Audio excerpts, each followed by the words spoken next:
BFM Business, BFM Crypto, le club.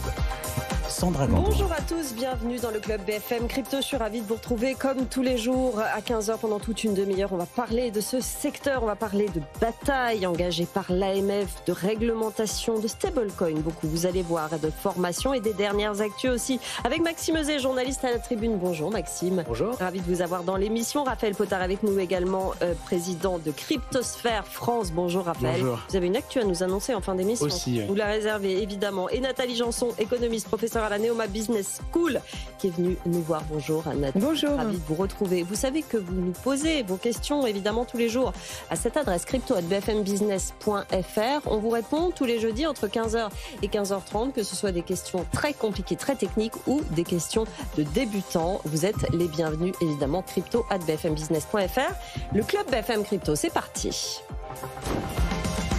Maxime Euzet, je commence par vous. Du nouveau du côté de Mika, Maxime. Oui, la guerre est déclarée entre l'AMF et le régulateur de Malte.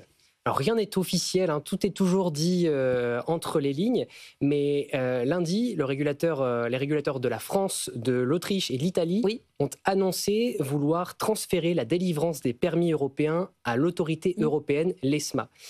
Alors, aujourd'hui, en fait, c'est aux régulateurs de chaque État d'attribuer le statut de prestataire de services sur cryptoactifs, PSCA, le fameux passeport européen. Celui-ci permet donc d'exercer dans toute l'Union européenne et surtout, il va être obligatoire à partir de juillet. Et justement, certains pays ne comptent pas se voir retirer ce privilège d'accorder le PSCA. Mardi soir, l'autorité de Malte s'est prononcée contre la demande de la France. Bon, qu'est-ce qui est à l'origine de cette querelle des régulateurs, Maxime ? Eh bien, l'AMF estime qu'il y a des divergences fortes entre les régulateurs sur la mise en œuvre des contrôles menés avant de donner le passeport européen. Et parmi ces divergences, l'AMF parle notamment des divergences en matière de cybersécurité. Alors, par exemple, l'AMF demande un audit PACI. C'est un audit fait par une entreprise externe qui est jugée assez compliqué à avoir. Et voilà, c'est un gage de sécurité pour les entreprises crypto. Et à l'inverse, le régulateur de Malte, par exemple, lui demande simplement des documents prouvant qu'il y a un protocole de cybersécurité. Donc on a vraiment deux visions drastiquement différentes sur ce qu'est la cybersécurité. Et pour une consultante interrogée par la Tribune, Malte fait en fait exprès d'être plus laxiste que d'autres pour attirer des entreprises sur son sol. Et oui, business, même chez les régulateurs. Bien sûr. Et d'ailleurs, l'ESMA a déjà recadré Malte en juillet en expliquant qu'ils avaient été un peu trop laxistes sur une autorisation accordée à des régulateurs. Et ça a le don d'agacer l'AMF. L'AMF qui menace maintenant de passer aux sanctions, carrément, Maxime. Oui, les régulateurs français, autrichiens et italiens parlent de mesures conservatoires qu'ils vont prendre si rien ne change. Alors, en théorie, c'est en effet possible pour une autorité de bloquer une entreprise autorisée au niveau européen. Mais en fait, c'est une mesure à caractère exceptionnel. C'est très compliqué à mettre en place et ça ferait exploser le système des régulateurs européens. Bon, c'est ce qui explique les avocats interrogés par la Tribune. Si l'AMF commence à dire non à des entreprises agréées à Malte, ça ferait l'équivalent d'une bombe nucléaire dans le monde de la régulation. En revanche, l'AMF pourrait très bien faire traîner les autorisations d'exercer en France aux entreprises agréées à Malte et dans les autorités moins regardantes. Ça ne donne pas une très bonne image de ce qui se passe sur ces entreprises qui essayent d'avoir leur réglementation. C'est vrai qu'on a vu que Malte était le premier à délivrer, le plus rapide à délivrer ces 6 derniers mois, Nathalie Janson, mais pour autant, est-ce que c'est un combat qui ne serait pas un peu contre-productif pour l'Europe ? Oui, alors on avait déjà eu cette discussion, je me rappelle, avant l'été, puisque effectivement, déjà à l'époque, l'AMF voulait transférer les pouvoirs au niveau de l'ESMA pour que les règles soient les mêmes. Et en fait, derrière cette bataille, il y avait cette fameuse divergence de vue entre la méthode anglo-saxonne qu'on appelle principle based. Donc j'ai des principes, je montre que j'ai les procédures, et puis on laisse faire. Et s'il y a des abus, on sanctionne. Et la version française, je suis rule based, donc j'ai des règles, je les regarde, j'ai tout a été conforme dans tous les moindres détails et je ne délivre l'agrément que si c'est le cas. Là, c'est le cas de Malte. Alors effectivement, quand vous discutez avec quelqu'un de l'AMF, il vous dira non, mais quand c'est par exemple les Pays-Bas qui sont plutôt principle-based, eux, ça va. Mais Malte, quand même, voilà. Donc en fait, on voit qu'il y a un problème de confiance et quand on va un petit peu plus loin, effectivement, ils vont jusqu'à vous dire, en fait, en Europe, on n'a pas voulu, enfin au niveau de l'ESMA, on n'a pas voulu, on veut pas aller sur le principle-based parce qu'en fait, entre autorités, on ne se fait pas totalement confiance, donc on a peur que certains soient vraiment plus laxistes que d'autres, et donc on ne veut pas de cette concurrence. Donc là, on retrouve en fait un thème déjà existant au niveau fiscal, c'est-à-dire qu'on ne veut pas que différents modèles s'affrontent. C'est intéressant. Potard, est-ce que vous voulez... C'est vrai qu'en plus, on l'avait vu avec l'Autriche qui accordait des licences, Bybit, Bitpanda, etc. Ouais. Et on savait même qu'il y avait un commerce, une compétition entre l'AMF, l'autorité autrichienne, l'autorité de Malte. Et du coup, il y a un peu un business parallèle qui se crée de venez chez nous, vous payez, vous aurez votre licence. Je crois qu'en France, d'ailleurs, c'est gratuit, mais il n'y a pas de... Non, c'est juste le combat de la licence qui est payant en termes de temps. Maxime. Et une licence coûte très cher, apparemment. Oui, en termes de coût de mise en place. Oui, de coût de mise en place, ouais. Mais parce qu'il faut rappeler que donner une autorisation dans son pays, c'est aussi demander à une entreprise de ramener des personnes, de ramener des employés, de ramener donc des emplois dans le pays. Ouais. Et on le voit avec l'AMF, avec OKX et Bybit, qui ont ouvert pas mal de postes là-bas. À l'inverse, Binance, qui tient, et ils l'ont répété à la tribune, ils tiennent à ouvrir en France, ils n'ont toujours pas l'autorisation et c'est énorme, Binance. On pourrait se demander si l'AMF, si d'autres autorités ne pourraient pas leur faire du pied pour justement installer des sièges là-bas. Mais on est ici dans le combat, mais en crypto, comme dans tous les secteurs économiques, de concurrence entre les États européens, finalement, qui finit par nous empêcher de fonctionner. Alors même que la réglementation, elle a été faite pour uniformiser à l'échelle européenne. Normalement, le règlement européen prévoit sur toutes les lois qu'il y a dans chaque pays. Et au final, c'est l'inverse qui se crée. Chacun veut tirer son épingle du jeu et veut pouvoir bénéficier d'avoir plus de leaders de l'écosystème chez eux. Oui, c'est ça, exactement. On va passer au sujet des stablecoins. Vous vouliez revenir sur la popularité grandissante des stablecoins, Nathalie Janson. Il y a Tether qui tente l'aventure et lance un stablecoin réglementé aux États-Unis, l'US80. On connaissait l'USDT, mais là, c'est un nouveau stablecoin en conformité avec le Genius Act. Voilà, donc là, c'était un projet qu'on attendait, puisque effectivement, avec le passage de Genius Act, on savait que tel qu'il était aujourd'hui, le Tether d'origine ne passait pas aux États-Unis. Alors on se demandait ce que effectivement Tether allait faire, parce que c'est pas un grand fanatique de la régulation. Lui, il pense qu'en fait il n'y a pas besoin de réglementer les stablecoins pour qu'ils se portent bien. Pour le moment, effectivement, son histoire lui donne plutôt raison. Et en effet, l'un des inconvénients de Genius Act, c'est de figer la composition des réserves, ou tout du moins de fortement l'orienter.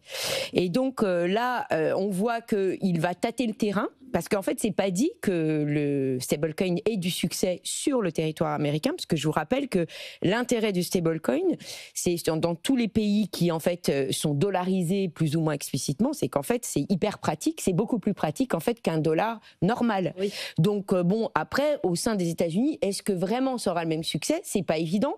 Il parle des consommateurs sous-bancarisés. Exactement. Voilà. Donc ça peut s'adresser effectivement à ceux qui sont sous-bancarisés ou non bancarisés, et il en existe plus aux États-Unis qu'il faut savoir qu'en France. C'est vrai qu'en Europe, on est très bancarisé, alors qu'aux États-Unis, c'est pas le cas de tout le monde. Donc peut-être qu'effectivement, ils auront une part de marché, mais il n'y a rien d'évident.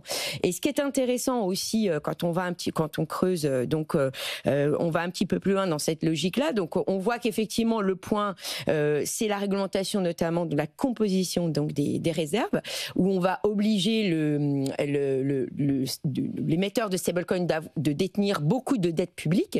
Et alors là, tout le monde est là à critiquer en disant vous voyez, de toute façon Donald Trump il veut favoriser la dette américaine. Alors je voulais un petit peu revenir là-dessus, parce qu'il faut quand même un petit peu remettre l'église, l'église au milieu du village, parce que les stablecoins, donc Tether, c'est quand même à peu près aller au mieux 180 milliards de dollars, dont 85% est en titre effectivement du bon du Trésor à peu près. Il faut savoir que aujourd'hui sur le marché, lorsqu'on parle des échanges au niveau interbancaire, on pense au repo, par exemple. C'est un marché qui fait 12 000 milliards, dont 8 000 milliards de dettes américaines. Alors moi, je veux bien que Donald Trump ait fait le Genius Act pour que les stablecoins absorbent la dette américaine, mais je pense que entre un stablecoin qui va peut-être aller absorber, allons, 100 milliards par rapport à 6 000 milliards, on a quand même un petit peu de distance. Et c'est la même chose pour les fonds monétaires qui, eux, sont des gros absorbateurs aussi de bons du Trésor parce que c'est leur fonds de commerce.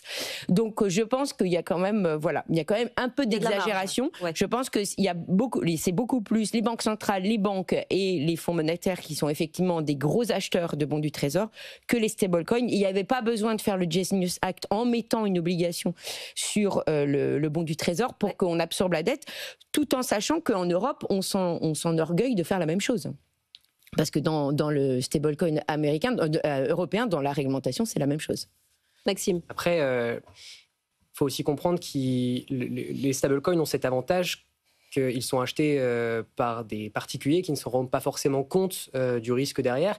Et aujourd'hui, la dette américaine, elle est un peu menacée par le monde financier qui s'inquiète un peu de l'avenir des États-Unis. Donc il faut monter les taux, alors qu'à l'inverse, si Donald Trump se base plus sur les stablecoins, c'est le 7e créditeur des États-Unis, détenteur de dette privée, je crois. C'est plein d'argent qui va venir sans qu'il y ait une vraie analyse de la dette américaine. Donc c'est quelque part assez pratique pour le système américain. Nathalie. Je ne dirais pas, en tout cas pour ce qui est des détenteurs de stablecoin jusqu'à maintenant, ils ont bien fait la différence entre Tether et Circle au moment de la crise de 2023. Donc moi, non, en fait, la réserve, la composition, elle n'est pas détaillée, mais les pourcentages sont là. Il faut bien savoir que le stablecoin Tether maintenant a beaucoup plus de bons du Trésor parce que les taux d'intérêt ont augmenté. Et d'ailleurs, Powell qui risque de les diminuer aujourd'hui, moi je suis pas sûre que s'il continue à les diminuer régulièrement, je suis pas sûre que Tether ait envie de continuer à détenir autant de dettes américaines, puisque lui, c'est comme ça qu'il gagne de l'argent. Et d'ailleurs, au début de son existence, ils avaient beaucoup moins de bons du Trésor, pas parce qu'ils voulaient absolument prendre du risque, mais parce qu'ils avaient besoin de se rémunérer. Donc moi, je suis vraiment pas convaincue pour cette thèse, et je pense que les détenteurs de stablecoins sont beaucoup plus avisés que quelqu'un qui a un compte bancaire dans une banque. Raphaël. Mais en plus, tous ceux qui détiennent des bons du Trésor, ce sont des investisseurs aguerris, ce sont des institutionnels. Et on le voit d'ailleurs sur Hyperliquid aujourd'hui, qui est un des protocoles phares de la finance décentralisée, qui est le plus gros. Je crois qu'en équivalent, c'est le volume du Nasdaq aujourd'hui. Et on voit que ça soit du BlackRock, du VanEck, du Venmo, tous se précipitent pour cette guerre de créer leur stablecoin et de backer ce stablecoin-là. Parce qu'aujourd'hui, il va y avoir, pour eux, pour ces institutionnels-là, la clé sont les stablecoins.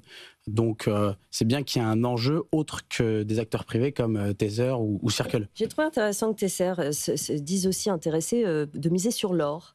L'or qui est qui est au plus haut. La progression en 2025 a dépassé celle des principales cryptos. C'est intéressant comme stratégie. En plus de ça, il y a Paolo Arduano qui a dit « Le Bitcoin, l'or et la terre constituent des actifs à même d'apporter une protection dans les temps plus sombres à venir ». Oui, je pense que là, c'est pareil. Ils veulent diversifier leurs réserves, ce qui est de toute façon, de tout temps, ce qui est plutôt conseillé. Ouais. Bon, alors, c'est vrai qu'eux, ils ont quand même une problématique de court terme, puisqu'il faut qu'ils aient des réserves hyper liquides s'ils veulent honorer leurs promesses.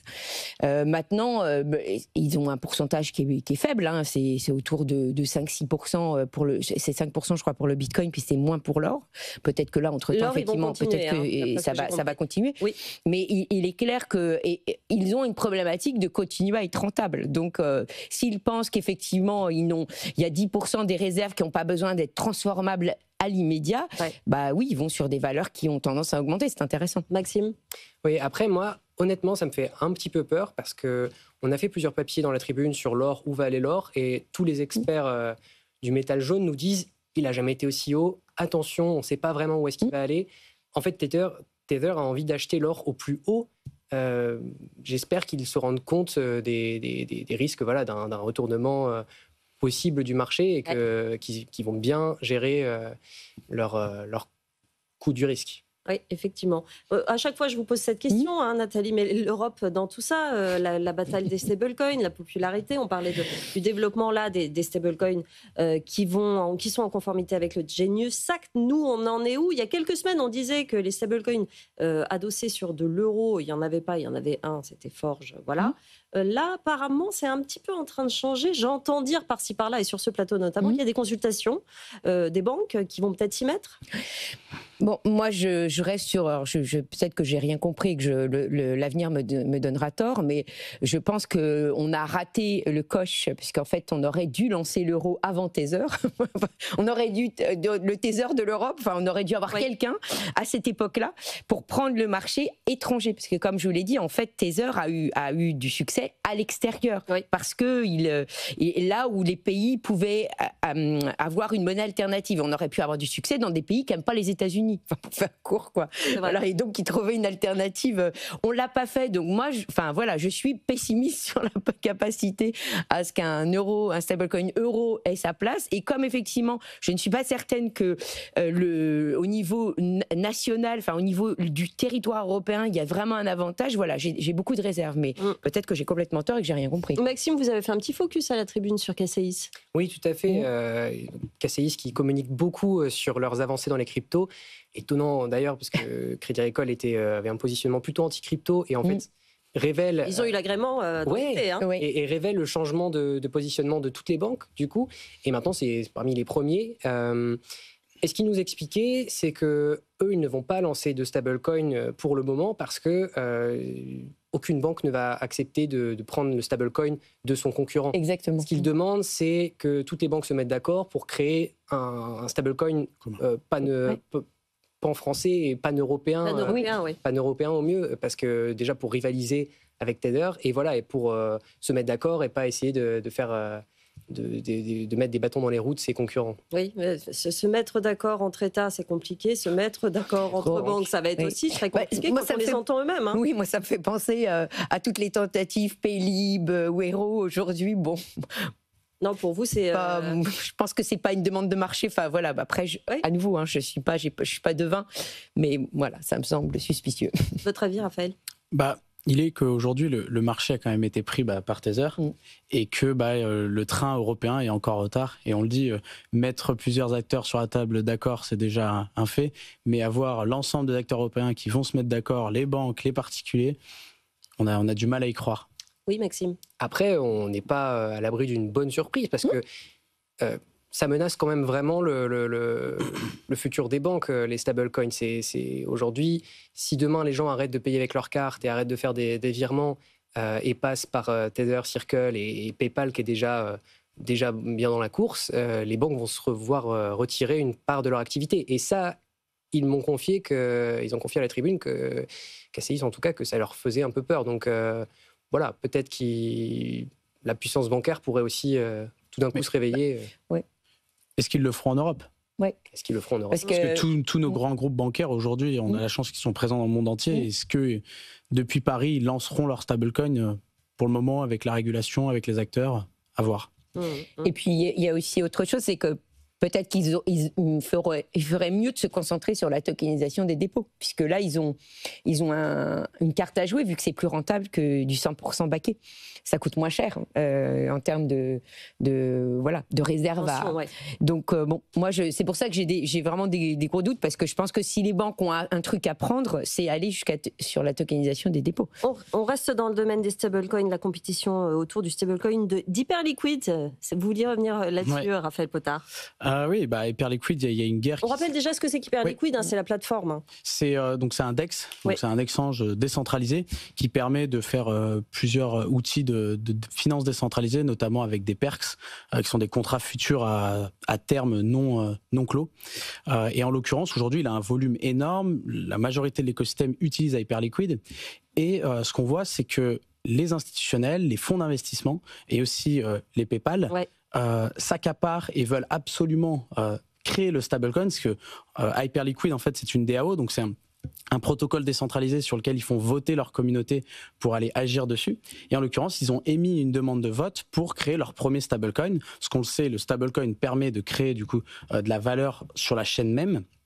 Et en l'occurrence, pour backer ce stablecoin, il faut acheter des bons du trésor ou différents actifs sous-jacents. Ouais. Et là, BlackRock, VanEck, PayPal, Venom, qui est l'équivalent de Lydia aux États-Unis, se jettent tous corps et âme dessus pour détenir 10% de ce stablecoin. Et ce que ça montre, malgré le fait qu'il y a des stablecoins, c'est surtout que les institutionnels, les Américains en tout cas, sont en plein dedans. Et que pour eux, la prochaine guerre ne sera pas la guerre de qui détient les actifs, mais qui les maîtrise derrière et qui permet de les faire fonctionner. Et on y voit aussi sur ces DAO un peu une partie de gouvernance, parce que s'ils détiennent une partie de la chaîne, ils pourront détenir une partie des votes et donc, in fine, du pouvoir sur cet écosystème. Intéressant en tout cas. On a quand même le sentiment, c'est pas qu'un sentiment, hein, que tout se passe de l'autre côté de l'Atlantique sur ce dossier. C'est d'ailleurs la Banque d'Angleterre qui peut imposer un plafond de détention au stablecoin. C'est drôle aussi, c'est une réaction, c'est pas de l'Europe évidemment, mais le flux de paiement en stablecoin pourrait dépasser les 50 000 milliards de dollars annuels d'ici 2030. C'est intéressant cette réaction de la Banque d'Angleterre aussi de son côté, Nathalie Janson. Oui, je dirais que c'est très européen. Voilà, c'est ça. Puisque dans la lignée. En Europe, on a la même. Avec Mika, on a les mêmes plafonds maximum. Donc on retrouve cette idée qu'en fait, plutôt que d'essayer de voir comment on peut répondre ou comment on peut, répondre par d'autres innovations. Innover, voilà, c'est ça. On va mettre un plafond pour voir si ça marche. Bon, voilà, c'est un peu décevant de la Banque d'Angleterre, je trouve. Je m'attendais un peu à mieux, très honnêtement, parce que par ailleurs, elle pouvait avoir des points de vue plutôt intéressants. Ouais. Mais là, j'avoue que oui, j'étais surprise de la voir très europhile. Oui, c'est ça, europhile. Mais en tout cas, c'est un dossier absolument passionnant, ces stablecoins en constante évolution. On pourrait en parler tous les jours. Raphaël Potard, on avait dit en début d'émission qu'on avait une petite actu à annoncer pour Cryptosphère. Vous nous rappelez déjà ce que c'est Cryptosphère, hein, c'est 800 membres, des antennes partout, l'acculturation des cryptos auprès des étudiants. C'est ça que vous faites. Effectivement, oui. Cryptosphère et France Crypto sont complètement indépendants. Oui. Même si moi je suis président de Cryptosphère, qui est donc l'association. Et moi, à côté de ça, je suis aussi entrepreneur avec plusieurs associés. Et donc oui, on a racheté le média France Crypto. En l'occurrence, en lien avec notre parcours, notre histoire dans cet écosystème, on a beaucoup critiqué l'Europe, ce qu'on faisait en France, mais la réalité, c'est qu'il y a beaucoup d'entrepreneurs, beaucoup de personnes qui innovent, et il y a surtout de belles communautés.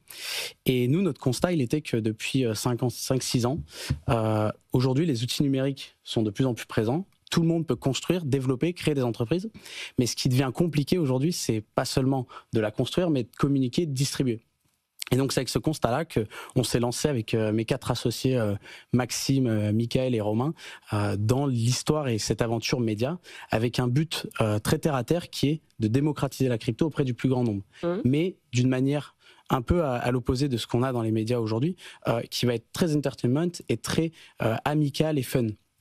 Donc c'est pour ça qu'on s'est positionné sur France Crypto. Vous allez en faire un réseau social, je veux dire, votre cible, c'est les étudiants. Vous allez vous servir de ça de votre réseau, du fait que vous appartenez et que vous vous mettez sur les écoles, notamment, pour finalement faire passer ces messages et cette culture crypto.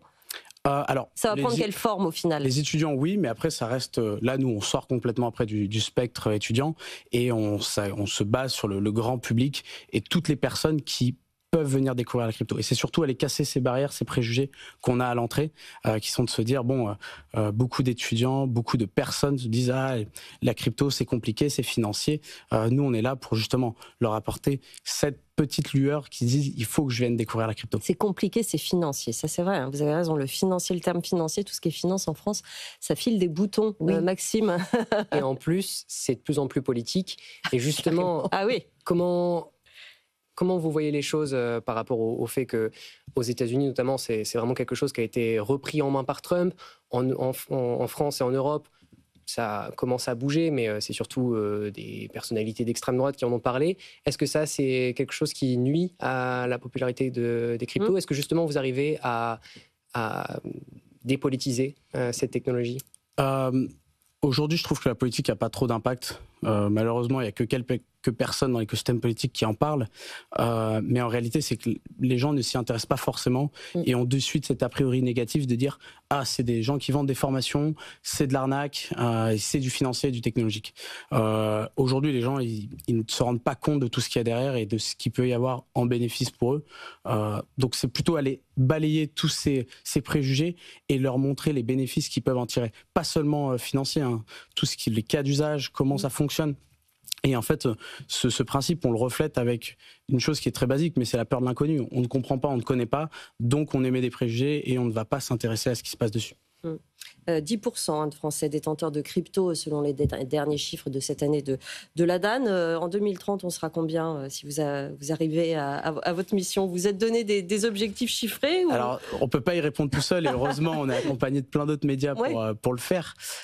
Mais en l'occurrence, je pense que si dans 10 ans, on arrive à 20-30% de la population qui utilise les cryptos, ça sera déjà exceptionnel. 20%, c'est à peu près ça aux États-Unis, non? C'est à peu près après, moi, je fais la différence entre les personnes qui en détiennent et qui ont un compte d'une application centralisée et ceux qui les détiennent vraiment et qui comprennent l'usage qu'il y a derrière. Je pense que c'est bien d'avoir du Bitcoin sur une application centralisée, mais savoir l'utiliser et l'utiliser au quotidien, c'en est une autre. Bon, on a la même mission, en fait. C'est ça que vous êtes en train de nous dire, Raphaël Potard, avec La Tribune, avec BFM Business. Bah voilà, oui, effectivement. Exactement.